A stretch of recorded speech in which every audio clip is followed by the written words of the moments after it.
আজ মহালয়া। হিন্দু ধর্মের মহালয়ার বিশেষ গুরুত্ব রয়েছে। পিতৃপক্ষের অবসান হয়ে মাতৃপক্ষের সূচনা হয় এই দিনে। শাস্ত্র অনুসারে মহালয়া এবং পিতৃপক্ষ অমাবস্যা একই দিনে পালিত হয়। মহালয়া শুভ নাকি অশুভ, এই নিয়ে বহুদিন ধরে তর্ক চলে আসছে। নৃসিংহপ্রসাদ ভাদুড়ী এই বিষয়ে বেশ কিছু গুরুত্বপূর্ণ ব্যাখ্যা দিয়েছেন। মহালয়া আসলে কি? স্মৃতিশাস্ত্র অনুযায়ী এই দিনটিতে পিতৃপুরুষের শ্রাদ্ধ করার বিধান রয়েছে।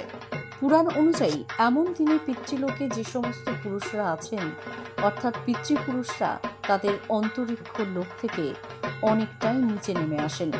তাই এই দিন তাদের বংশধরেরা তাদের উদ্দেশ্যে তিল জল তর্পণের সুযোগ পান। পিণ্ডদান শ্রাদ্ধের বিধানও রয়েছে এই তিথিতে।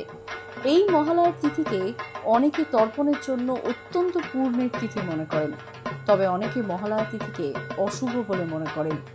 যেহেতু এই তিথির সঙ্গে শ্রাদ্ধ অর্থাৎ মৃত্যুর সংযোগ রয়েছে, এই বিশেষ দিনেই দেবী দুর্গার চক্ষুদান করা হয়। পুজোর সূচনা কার্যত এই দিনই হয়ে যায়। রামায়ণ অনুসারে বসন্তকালে রাবণ দেবী দুর্গার পুজো শুরু করেন, বর্তমানে যেটি বাসন্তী পুজো নামে পরিচিত। পরবর্তীতে শ্রী রামচন্দ্র শরৎকালে দুর্গাপুজোর আয়োজন করেন, যা অকাল বোধন নামে পরিচিত।